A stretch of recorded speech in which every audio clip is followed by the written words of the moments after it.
حضرت یعقوب علیہ السلام اللہ کے برگزیدہ نبی ابراہیم علیہ السلام کے پوتے اور حضرت اسحاق کے بیٹے تھے۔ حضرت یعقوب نے اپنے والد اور دادا کے پیغام ہدایت کو پھیلانے کے پیغام کو جاری رکھا۔ آپ علیہ السلام کے 12 بیٹوں سے 12 قبیلے وجود میں آئے جنہیں بنی اسرائیل کہا جاتا ہے، یعنی بنی اسرائیل میں آنے والے تمام انبیاء کرام حضرت یعقوب علیہ السلام کی نسل میں سے ہی تھے۔ حضرت یعقوب کی جوانی فردان میں اپنے ماموں کے ہاں گزری۔ یہاں حضرت یعقوب علیہ السلام کا نکاح آپ کی ماموں زاد راحیل اور لیہ سے ہوئی۔ پھر 7 سال بعد حضرت یعقوب نے زلفا اور بلہا نامی خواتین سے بھی نکاح کیا جو آپ کی پہلی بیویوں کی خالہ زاد تھی۔ اس طرح 4 بیویوں سے حضرت یعقوب کے کل 12 بیٹوں کی پیدائش ہوئی، جن میں سب سے چھوٹے بنیامین اور حضرت یوسف علیہ السلام تھے۔ لیہ سے آپ کے گھر ایک لڑکی کی بھی پیدائش ہوئی جن کا نام دینا تھا اور وہ بنیامین اور حضرت یوسف سے بڑی تھی۔ جس وقت حضرت یعقوب علیہ السلام ہاران میں رہا کرتے تھے،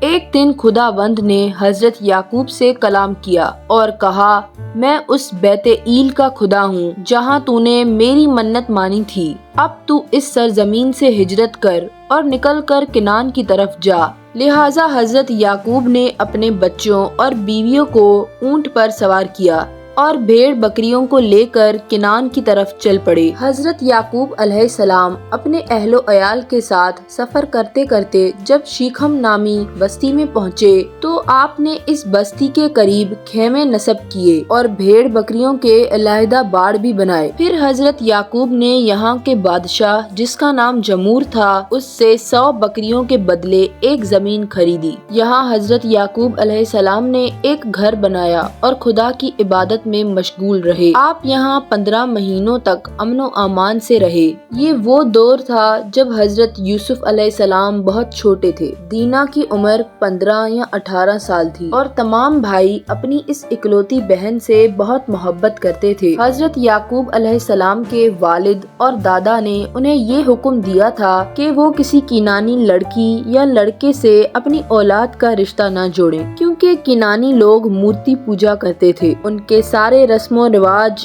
جہالت، شرک اور خدا کی نافرمانیوں سے بھرے تھے۔ وہ جھوٹے دیوی دیوتاؤں کی پوجا کرتے تھے، اس لیے سردوم اور گمورہ ایسے ہی گناہوں کی وجہ سے تباہ ہو چکے تھے۔ ان سب باتوں کا علم حضرت یعقوب علیہ السلام کو تھا، لہٰذا آپ کنعانی لوگوں سے محتاط رہتے اور اپنے بیٹوں کو بھی آگاہ کرتے۔ یعقوب علیہ السلام کے منع کرنے کے باوجود دینا نے کچھ کنعانی لڑکیوں سے دوستی کر لی اور ان کے گھر آنے جانے لگی۔ دینا کے بھائیوں کو اس کی خبر ہوئی تو انہوں نے دینا کو ان لڑکیوں سے بات کرنے سے منع کیا، لیکن اپنی لاڈلی بہن کی ضد کے آگے مجبور ہو کر انہوں نے اسے کچھ نہ کہا۔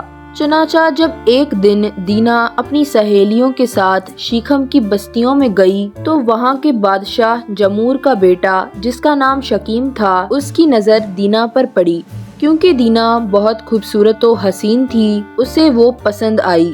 شکیم اور دینا ایک دوسرے سے محبت کر بیٹھے۔ شکیم نے یہ ارادہ کیا کہ وہ دینا سے ہی شادی کرے گا۔ کچھ دنوں بعد اس بستی کے باشندوں نے ایک بڑی دعوت کا اہتمام کیا۔ اس خوشی کے موقع پر یہاں کے رہنے والوں نے حضرت یعقوب اور آپ کے اہل خانہ کو بھی دعوت دی۔ اس دعوت میں بادشاہ جمور نے حضرت یعقوب سے التجا کی کہ آپ اپنی بیٹی دینا کی شادی میرے بیٹے سے کر دیں اور آپ ہمارے اس ملک میں سکون سے رہیں۔ لیکن آپ کے 2 بیٹے شمون اور لاوی اس پر بہت غصہ ہوئے کہ اس غیر قوم کی کیسے ہمت ہوئی کہ وہ ہماری اعلیٰ نسل کی عورت سے شادی کرے یا رشتے کے بارے میں سوچیں۔ انہوں نے آپس میں مشورہ کیا اور نہایتی چالاکی سے ایک منصوبہ بنایا۔ وہ اگلے دن بستی کے حکمراں شمور اور شہزادہ شکیم کے پاس گئے اور ان کے ساتھ ایک شرط رکھی کہ ہمارے لیے ہماری بہن کی شادی ایک ایسے آدمی کے ساتھ کرنا ایک شرمناک بات ہے جس کا ختنہ نہ ہوا ہو۔ اس کے لیے شرط یہ ہے کہ آپ اور آپ کا پورا قبیلہ ختنہ کروائے۔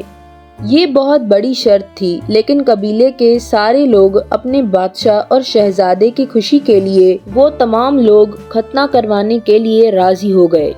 دراصل ختنہ کروانا حضرت یعقوب علیہ السلام کے بیٹوں کی کوئی خواہش نہ تھی، بلکہ یہ ایک چال تھی جب شہر کے تمام لوگ ختنہ کروا چکے تو اگلے ہی دن شمعون اور لاوی بستی میں ہتھیاروں سمیت داخل ہوئے اور ان کے گھروں میں داخل ہو کر تمام مرد کو قتل کر دیا۔ کیونکہ تمام مرد ختنے کی وجہ سے درد میں مبتلا تھے، شمعون اور لاوی نے بادشاہ جمور اور شہزادہ شکیم کو بھی مار ڈالا اور بستی کے تمام مال و اسباب لوٹ لیے۔ حضرت یعقوب علیہ السلام کو جب اس بات کی خبر ہوئی تو آپ اپنے بیٹوں کی اس حرکت پہ شدید غمزدہ اور ناراض ہوئے اور انہیں بہت ملامت کی۔ مجبور ہو کر حضرت یعقوب علیہ السلام اپنے اہل و عیال کو لے کر اس بستی سے نکل گئے۔ اس واقعے پر حضرت یعقوب اس قدر ناراض تھے کہ انجیل کے مطابق جب آپ نے اپنی آخری وصیت کی تب بھی اپنے بیٹے شمعون اور لاوی کو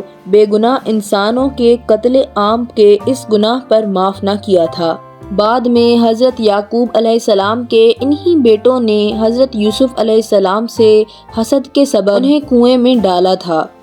ہم نے دیکھا کہ بنی اسرائیل یعنی حضرت یعقوب علیہ السلام کے بیٹے اس قدر نسل پرست تھے کہ وہ اپنے علاوہ تمام غیر یہودیوں کو چھوٹا سمجھتے تھے۔ انہوں نے گنانی لوگوں کا قتل عام کیا تھا اور معصوم شہریوں کو مار ڈالا، کیونکہ ان کا گناہ صرف یہ تھا کہ شہزادے نے ان کی بہن کا رشتہ خود اپنے لیے مانگا تھا۔ عذاب دینا اور کسی کو ہلاک کر دینے کا اختیار صرف اللہ تعالیٰ کو ہی ہے، لیکن بنی اسرائیل کے اندر نسلی تکبر اور خود پسندی اس قدر تھی کہ ہر زمانے میں وہ خود کو غیر یہودیوں سے بہتر تصور کرتے اور ان پر ظلم و زیادتی کیا کرتے تھے۔ آج ہزاروں سال گزر جانے کے بعد بھی یہودی اپنے اسی نسل پرستی میں مبتلا ہیں، جس کی مثال فلسطینی لوگوں پر کی جانے والی ظلم و زیادتی ہے۔ آج لاکھوں فلسطینیوں کی شہادت اور مظلومانہ خون اسرائیلی یہودیوں کی نسل پرستی اور سرکشی و تکبر ہے، جس کی وجہ سے آج بھی یہ لوگ خود کو خدا کا پسندیدہ قوم تصور کر کے ہر غلط کام کو انجام دیتے ہیں، جبکہ ہمارا دین اسلام ہمیں یہ حکم دیتا ہے کہ اس دنیا میں موجود تمام انسان برابر ہیں، کسی کالے کو گورے پر اور گورے کو کالے پر کوئی فضیلت حاصل نہیں، اور نہ ہی کوئی اجمی کسی عربی سے بہتر ہے اور نہ ہی کوئی عربی کسی اجمی سے بہتر ہے۔ تو ناظرین، یہ تھی آج کی ویڈیو۔ آپ کو یہ ویڈیو کیسی لگی کامنٹ کر کے ضرور بتائیے گا اور چینل کو سبسکرائب کریں۔ تب تک اپنا اور اپنے پیاروں کا خیال رکھیے گا۔ اللہ حافظ۔